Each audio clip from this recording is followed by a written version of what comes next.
Welcome to this next webinar. Our title is How Do I Navigate the Portal to Select Essential Elements for Fall/Winter Testing?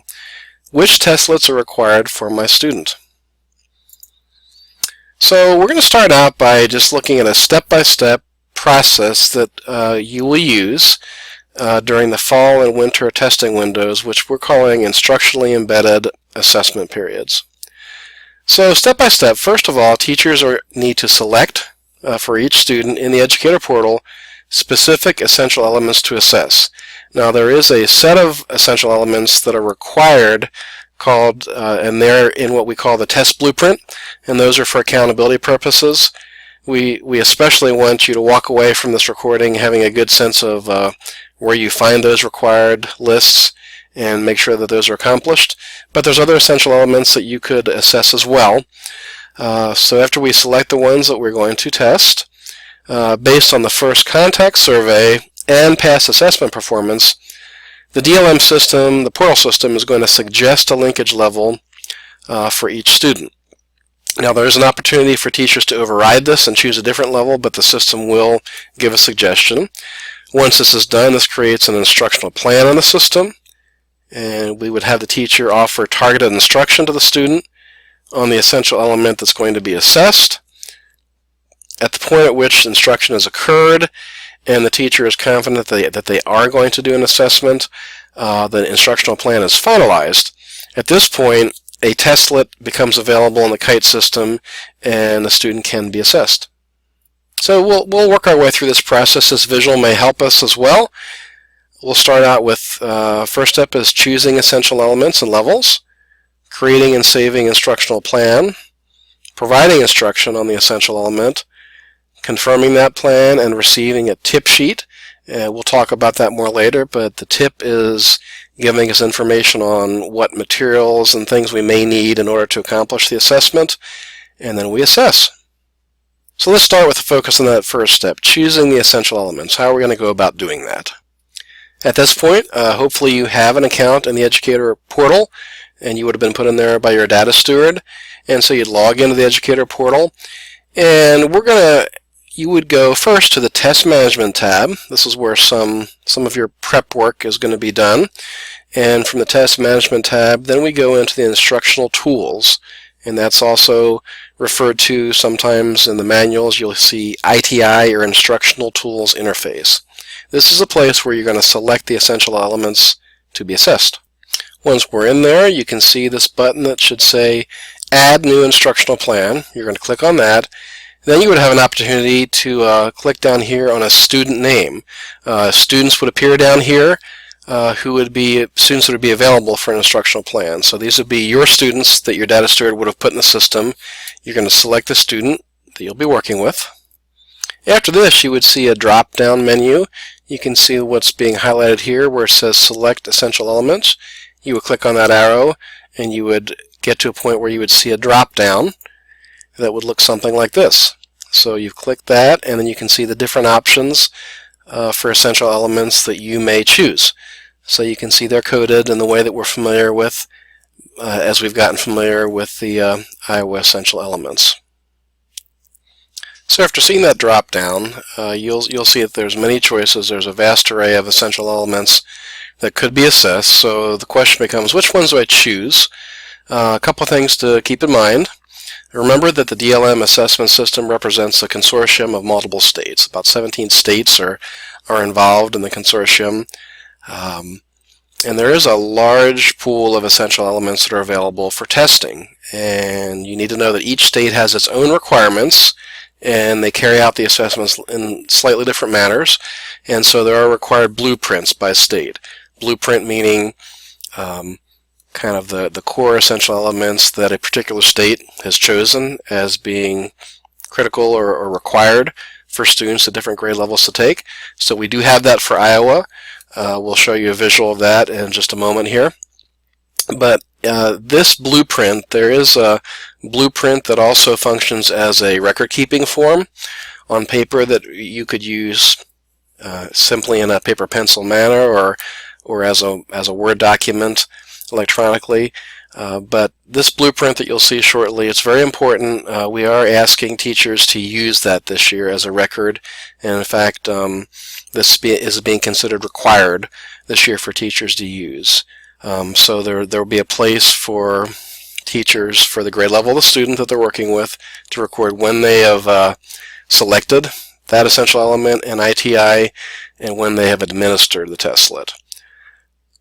And having a record of when you recorded it and tested it could be needed if a question arises later about students completing the required assessments. It will be especially helpful to have a record of when you did these things.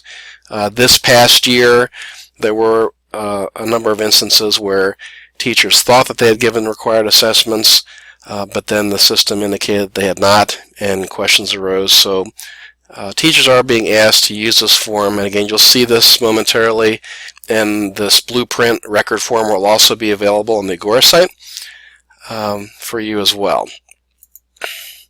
So we know that we have to do these required essential elements following the Iowa blueprint, but can you administer other essential elements that you see in that very large drop-down? The answer is yes, you can. Iowa teachers are able to administer testlets for essential elements that are not required. Additional ones can be done. So if you choose to do that, that may be a way that you can monitor certain areas of the core that you're instructing with your kids, and that information will be captured in the system. You would see feedback on the progress reports and so forth. So that is available, but the required items on the Iowa blueprint are those that need to be done.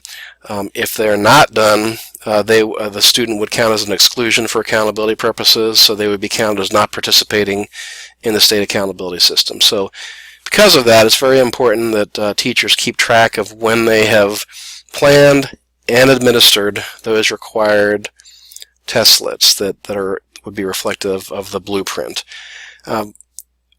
It's possible in the future, there's hope, there's been a request that DLM could build something into their programming in the future that would indicate which essential elements will be required for users in the state of Iowa, and that we would have an indication of when those requirements are done. Right now we don't have that, which is the reason that we're asking people to track these very carefully on their own. So what you're seeing in front of you is from the first page of one of the blueprint documents. Again, we'll make sure that the appropriate blueprints that reflect the content areas that you're going to be testing are on the Agora site, so that you can print out the appropriate pages to use for record keeping for your students and for reference about the requirements. What you're seeing right now would be the ELA requirements for 2016-17. So you will have available to you charts like this that will show you, first off, how many testlets would be given in each testing season. I just want to direct your attention across the top column here. First of all, the testing windows that have been established. You can see the fall window and the dates from September to December where that window is falling. Then we have the winter period. You can see the period from January through the end of February, and then the spring window taking us from March into May. And you'll recall from previous webinar discussions that fall and winter are the instructionally embedded time periods where you're selecting certain items from the blueprint. So you can see here, depending on the grade level, it tells you how many of the essential elements you would assess in the fall and in the winter. So you can see for a third grader, it would be 4, and this is ELA only that's being shown on this particular chart, 4 in the fall, 4 in the winter. That varies a little bit. If we had someone in 11th grade, it would be 5 in the fall, 5 in the winter.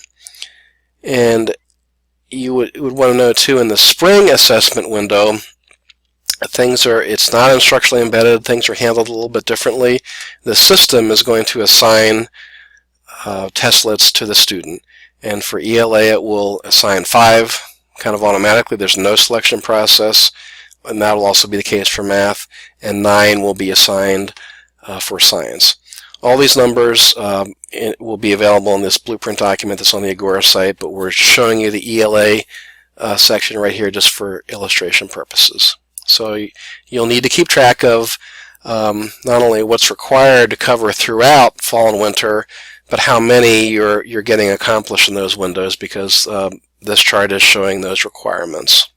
So what do the blueprint documents look like for Iowa? We have a section of one up on screen here just for illustration purposes. So for example, what you're looking at is, you can see it's grade 5 ELA.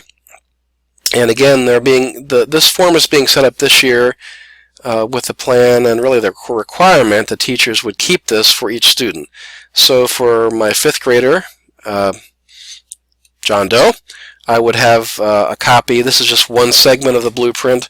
I would have a copy with his name on top, and this would give me a chance to record when I'm getting these requirements done. So you can see here it's organized by DLM claims, conceptual areas, and then the essential elements or test lists themselves, the description, and as it was last year, this is a nice feature of this document. This is an active hot link, and when you click on that, we won't do it right now, but it will take you directly to the mini-map. So again, we've talked about in a previous video how that's helpful for instructional purposes. Here's a place to note the linkage level that you used. And again, the system is going to suggest one, but you may override that, but here's a place for you to record that. And then there's a couple other places here. So for when you're selecting certain of these requirements to give in the fall or winter, you would want to record the date when you recorded it in ITI, when you made that instructional plan, and then the date where you tested it. And as we mentioned a little bit earlier, this could be important if there were any questions down the road or at the end of the year of whether or not a student had completed those requirements for state accountability purposes. You would want to have a record of what you had planned and what you had given to kind of back yourself up with that. And it's just going to be helpful because, as I said a little bit ago, the DLM system right now, it's being used by many states, and there's not a function in the programming that will tell you electronically whether or not you are done, whether you've gotten the requirements done at a certain time period for a student in a certain grade level. So it's going to be very helpful for you to help you remember when you've given these by keeping a record form, and that should be fairly easy to do if you have one of these printed out for the right content areas for each of your students, and just kind of record those as you go along. So we had taken a kind of a little interlude there. We were on the screen saying, hey, it's time to select the essential element that I'm going to make an instructional plan for, and we had kind of diverted into the how do I know which ones to choose, and referring you to the Iowa blueprint. So let's pick up from there. So once we select the essential element that we're going to work with, that we're going to plan with, let's see what things look like next. And then we see a screen like this, and for the essential element that you may have picked, you're going to see a red asterisk here on the linkage level, and this is the system recommending a linkage level, and that recommendation is going to be from the first contact survey that you provided, and also potentially from past testing history, depending on when you're giving these and whether or not students have been tested in the systems before. It's weighted out on our kind of a manual screenshot here, but there's descriptions of each level over here.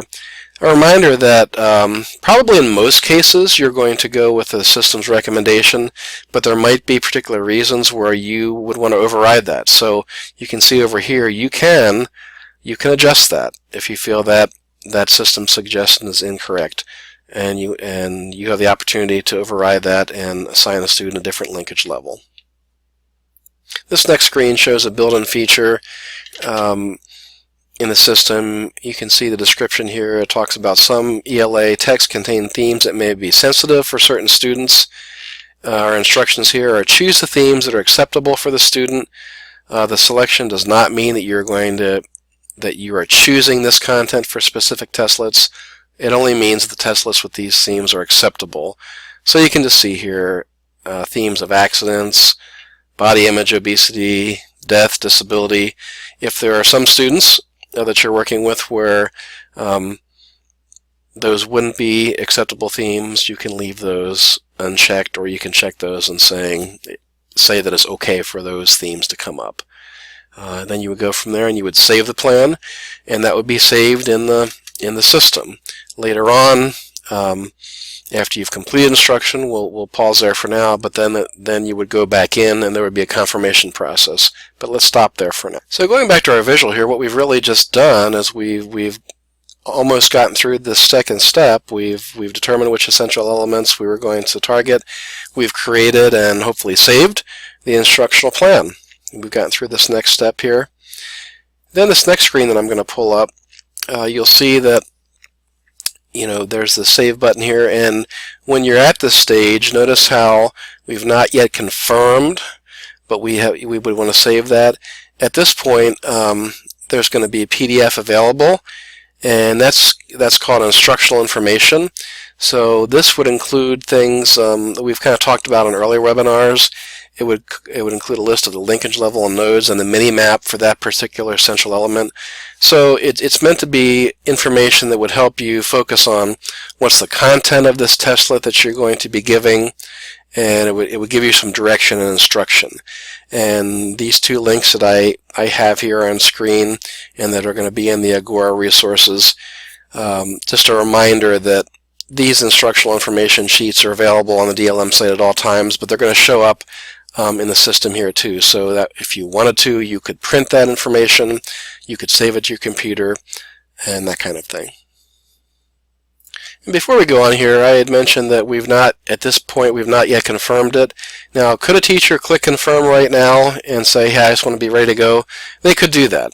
There's some good reasons to hold on that. So we're presuming that you've made these selections early in the testing period, and now that you're going to be moving on to targeted instruction for some of these skills. There could be situations where some things that you learn about your student may lead you to select a lower linkage level, or maybe a student may have experienced some regression due to disability or absence. So in other words, there might be some things that would lead you to change this before confirming it. So we encourage you to not confirm that until right at the point where you know you're absolutely planning to give that assessment. I would also note that once it is confirmed, you're not going to be able to remove that instructional plan. You would have to get help from your district data steward to get that removed, and there'd be some additional steps. So again, another reason to make sure that you're absolutely sure that you have the testlet that you want and that you're ready to give it before you hit that confirmation button. It is true, though, until you hit that confirmation button, the testlet won't be delivered to Kite, but that can be done shortly before your planned testing dates. Okay, going back to our visual, we're in kind of big step 3 here, provide instruction. So this is important. This is the idea of the fall and winter testing is that these are instructionally embedded assessments. So really it is selecting your targets through the essential elements, providing very targeted instruction in a way that meets your kids' individual needs, and then going back and doing assessments. Also, as I mentioned just a little bit ago, you'd have the flexibility to change your mind about instruction up to the point until the assessment is confirmed. Maybe a student would have shown considerable growth on the essential element, and in some cases you may want to raise the linkage level, or if a student has a complex situation where they've been absent or a disability related issue where there's regression, you might need to lower a linkage level. So again, a reminder to hold off on that confirmation until after you've delivered instruction and you're definitely planning to assess. Our next step is the confirmation process, when we are absolutely ready to do testing and receiving the tip page, which is getting into kind of preparation for what we might need for testing. So when you are absolutely confident of the confirmation process, there's a button there to do that. Now that you're ready to assess your student, you're going to want to go back into the portal and of the Test Management tab, and go to the History and click on there. And this is a way that you could confirm that the confirmation did go through. On the screenshot that I'm showing you here is just a reminder. If you had gone into that history, you looked at the instructional plan history, and it said pending, you can see that's highlighted there, that would be a problem because it's not been confirmed yet. Until that says confirmed, the testlet won't be delivered out to the kite system. I'll also point out, and this is covered in a later video as well, but on this instructional plan you can see where it says student login, student password. That's information that you're going to need at a later time to log into the kite system when you're administering tests. Once you've done that confirmation, you will see an indication here of a PDF document, a download called a test information page or a tip page. You're going to want to download that, and you can certainly print that as well for your reference. That's going to give you information on materials to have on hand for specific assessments. Once you've done that, you can click Done and move on. So what do these tip pages look like? You can see a sample that I have on screen right now. It's just an example of what one may look like. Some will have more details than others, but it's going to give you information on materials needed. So on this kind of made-up example here, it would say 1 cup, 1 backpack, 1 hat. So in certain levels of certain testlets, manipulatives will be needed. Materials use, the student will interact with an object in an expected way. It gives you things like that. If there are DLM familiar texts, we've talked about in other webinars that for some students there'll be a familiar text, and these are available on the DLM site through Tar Heel Reader. If there is one of those, it will tell you that so that you can be aware of that. It'll tell you also things about accessibility supports not allowed. So this is just sort of a mock-up, and actually notice how it does treat this as a secure document. It's for you to use in preparation for the testing, but if you're printing them, they're asking you to destroy them after use, to shred them after use, and if you download them to your computer, to eliminate those after the test as well. And here's just an image of what a sample would look like for math as well. Again, materials, possible, and the manipulatives. Here's an example where it would tell you yes or no to a calculator. So in some cases, in a different video, we talked about some of the preparation documents that are out there about math vocabulary. It gives you an example of some of the vocabulary the student may experience in there. Those kinds of things. So those are just samples of what an ELA and then a math tip sheet might look like. I'm going to make sure that teachers are looking at these, because it really is prior to testing. If you skip that step, you may find yourself needing certain materials when you come to your testing day. In some cases, for example science, sometimes the tip sheet will even have attachments of images and pictures that you're supposed to use during the assessment. So you want to make sure that you have access to tip sheets.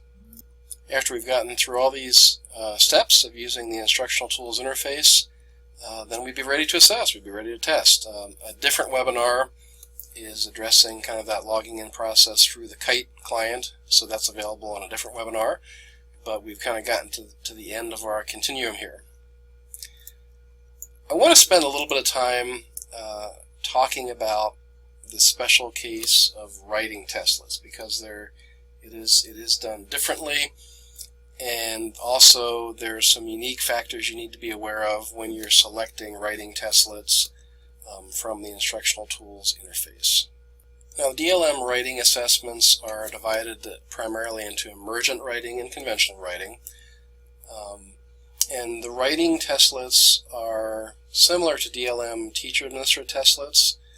So for writing, a test administrator or teacher is going to be involved in a scripted activity kind of outside of the Kite system, where some writing activities are going on, and then they're going to enter observations and ratings from the students' behaviors into Kite. Emergent writing testlets and conventional writing testlets require the test administrator to engage the student in writing about information and the tools that they normally write with as part of instruction. So it's going to be different for every student.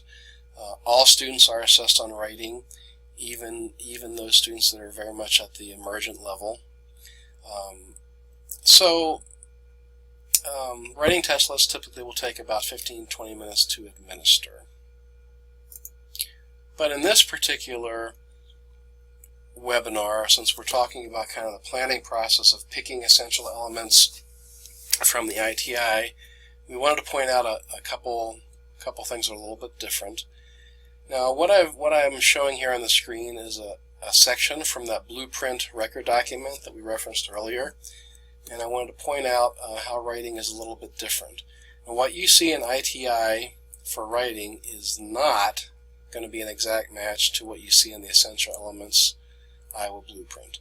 So the example you see here, this is actually, I've snipped this from the 4th grade Iowa blueprint, and notice, again, organized by claim, conceptual area, and then down to the essential elements.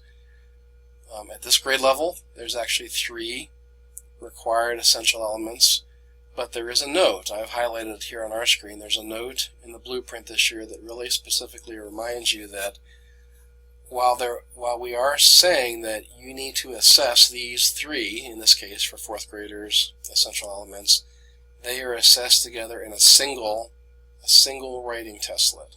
Okay, so while there's 3 essential elements on the blueprint that are to be assessed, these will be essentially covered in one testlet. Same idea for different grades. Here I'm showing you a snippet of the blueprint for grade 8. As some students at older grade levels there's actually more writing essential elements assigned. This idea that there probably would be more and more advanced writing kinds of activities going on. So you can see here there's actually 5 writing essential elements that are required to be assessed in the 8th grade. However, they'll be grouped together and they'll be assessed through one single writing testlet. And so this has been kind of confusing to teachers in past years. So notice here what I've also highlighted. The example here would be when you looked at ELA for 8th grade, the total number of essential elements including these 5 writing ones would be 13. But because these 5 are grouped together into one testlet, you'll actually be giving 9 testlets. Okay? So just clarifying that bottom line is that all students will take one writing testlet, but that testlet will take into account multiple essential elements, and you'll therefore cover what the Iowa blueprint is requiring. So again, just key thing to remember as you're monitoring to make sure you've covered the requirements of the blueprint. Each grade level student will always be assessed with a single testlet for writing, and through that you would cover the multiple writing essential elements. So as you're choosing writing essential elements from the ITI, the question may come up, are there a linkage level for writing essential elements? Well, yes, there are. However, they are grouped. The initial and distal precursor levels are combined to become emergent writing. The proximal precursor, target, and successor levels are combined into conventional writing. Okay, so those are available at every grade level. When you look in ITI to select these, again, things will look different. There'll be essentially 2 choices at each grade level, an emergent or a conventional, and I'll show you shortly kind of exactly what that's going to look like when you make the selections. But it has caused confusion for people over the last couple of years.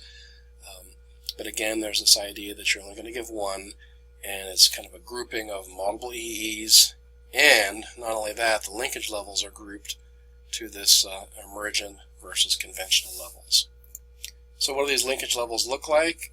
Emergent writing, and when we think of that broadly, you can see kind of the descriptions I have here, and there are some good additional pieces of information on the DLM site about writing, and some of those resources will be linked in the Agora as well. But emergent writing, we're talking about that would describe marks, scribbles, random selection of letters seen in very beginning writers. Okay, So the DLM Essential Elements would focus on having our students work towards an understanding of writing as a form of communication and the ability to write about information. So, and by the way, it's pointing out here, in a later of the modules that you have here on the Agora, there is a later module about kind of a what next that does talk about some of the DLM professional development modules that are available to you as video modules. There are some very good ones that will help you with delving into instruction of writing, particularly for students that are at the emergent level of writing. And one of those is listed right here on this screen that I'm showing you. What is conventional writing? Conventional writing would be when we have students that are actually using letters and words assembled in a meaningful way, when we're getting into kind of those types of writing behaviors. And again, where we know that we're working with students with significant needs and significant disabilities. Again, there's also some of our DLM modules that give some good instructional ideas on how we can focus on instruction in this area as well. So going back to that ITI, we've mentioned here, as we've talked about some of the differences in writing, just a reminder, and this is being brought up because it has been a point of confusion with quite a few teachers over the last couple of years. You're only going to select one writing testlet for your student, even though there's multiple essential elements. And for our other areas, in ELA and math, when we do our drop down on the essential elements, we find, we have this tiered system. We pick ELA, we pick the claim, we pick the conceptual area. When we get to writing, we're going to pick one. And the confusing part is there's not an exact match of codes, because we get used to finding the exact number and coding system for our essential element. But you can see right here, this is just a 6th grade example. When we look at our choices under writing, you can see we have 5 choices here, but essentially they're grouped. Notice they're grouped into conventional and emergent. You're going to pick one. So ultimately, you can see emergent writing, initial and distal precursor. So if you have students working on those levels, you would pick either initial or distal precursor, but that's going to translate into the 6th grade emergent writing testlet, whereas those that are at these 3 levels, including the target and successor, are grouped in the conventional level and the proximal precursor. So you're going to select only one for your students. As we wrap up this webinar, I wanted to suggest 2 other video resources, and these are videos already done by DLM, and they are in the educator resource portion of the site. And I've got the links here, and these direct links will also be in the Agora site. But these are videos that are a little bit more detail. I've given you kind of a broad sweep of things like going through the ITI to select your essential elements. But you can see there's using the ITI for instructionally embedded assessments number 1.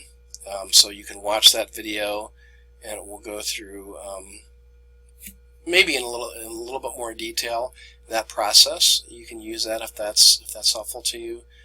And there's PowerPoint, there's screenshots with notes with the script in there as well. And there's a second part to that, using instructionally embedded assessments, and that's very helpful as well. So we'll have those links in the Agora. If you are struggling, particularly with choosing things in ITI, these might be good follow-up resources as well. I'd like to thank you for listening to this particular webinar where we were focusing on navigating the portal to choose essential elements and thinking through which are the requirements for our students. Thank you for listening, and we'll end here.